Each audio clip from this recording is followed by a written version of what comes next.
Selamat datang di webinar diskusi online bersama Pendeta Esra Soru. Dalam webinar ini, kita mengadakan diskusi dengan cara yang berbeda. Anda akan diberikan kesempatan untuk bertanya dan mengangkat topik-topik yang ramai dibahas mengenai Kristenan. Berikut adalah cuplikan video dari diskusi-diskusi yang kami lakukan setiap Senin 2 minggu sekali jam 7 malam. Dan bagi Anda yang ingin mendaftar, silakan Anda bisa klik link yang tertulis pada caption. Jangan lupa untuk klik dan subscribe YouTube channel Pijar TV.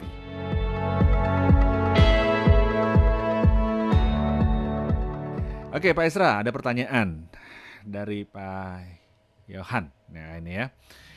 Pak Esra, bayi yang digugurkan itu masuknya kemana, Pak? Surgakah, nerakakah? Menurut 2 Timotius 3 ayat 16, segala tulisan diilhamkan Allah memang bermanfaat untuk mengajar. Nah, berarti mengajar itu harus dari segala tulisan yang diilhamkan Allah. Segala tulisan yang diilhamkan Allah itu apa? Alkitab. Berarti mengajar sesuatu harus dari Alkitab. Nah, sekarang kita tanya, apakah di sepanjang Alkitab adakah ayat yang eksplisit atau implisit mengajarkan tentang nasib bayi yang meninggal, entah digugurkan atau tidak digugurkan? Ternyata tidak ada. Kalau kita mengacu ke Ulangan 29 ayat 29, dia bilang hal-hal yang tersembunyi ialah bagi Allah. Tapi hal-hal yang dinyatakan ialah bagi kita. Nah, hal-hal yang dinyatakan itu maksudnya adalah hukum Taurat di Ulangan 29 ayat 29, berarti firman Tuhan. Berarti yang dinyatakan di dalam firman Tuhan itu bagi kita. Tapi kalau tidak dinyatakan itu bagi Allah. Nah, problemnya adalah tidak ada satu teks dimanapun yang bisa ditafsirkan tentang untuk memikirkan bayi selamat atau tidak. Sehingga memang ada orang yang menafsirkan ayat yang itu loh. Anaknya Daud sakit lalu Daud puasa, doa puasa.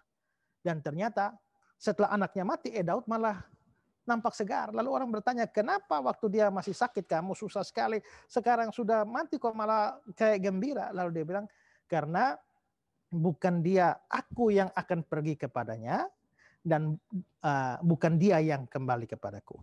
Aku yang akan pergi kepadanya. Lalu diartikan, Daud akan pergi. Daud ini kan orang percaya, pasti akan pergi ke surga. Aku akan pergi kepadanya, berarti si anak itu sudah di surga. Makanya Daud pergi kepadanya. Tapi persoalan dengan tafsiran demikian, apakah waktu Daud mengatakan aku yang akan pergi kepadanya, itu berbicara surga? Ataukah maksud Daud itu hanyalah bahwa aku yang pergi kepadanya, maksudnya aku yang akan mati.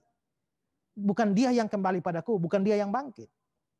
Kelihatannya tafsiran yang lebih natural adalah yang ini. Sehingga itu kelihatannya menjadi eisegesis kalau kita memaksakan itu bicara soal surga. Jadi kalau ditanya soal nasib bayi, maka jawaban paling bagus itu adalah tidak tahu. Karena Alkitab tidak pernah membicarakannya. Ya, itu menjadi misteri Tuhan. Kalau misalnya kita menghitung kepada atau mengaitkan, menjawab itu dari sudut pandang doktrin predestinasi, maka apakah bayi itu ditetapkan untuk selamat atau tidak? Ya, kalau bayi-bayi pilihan pasti mereka diselamatkan. Kalau tidak, ya tidak diselamatkan. Begitu aja. Terima kasih, saudara sudah menyaksikan cuplikan diskusi bersama Pendeta Esra Soru. Jangan lupa segera mendaftar dengan klik link pada caption sekarang juga. Informasi selengkapnya ada pada image di akhir video ini.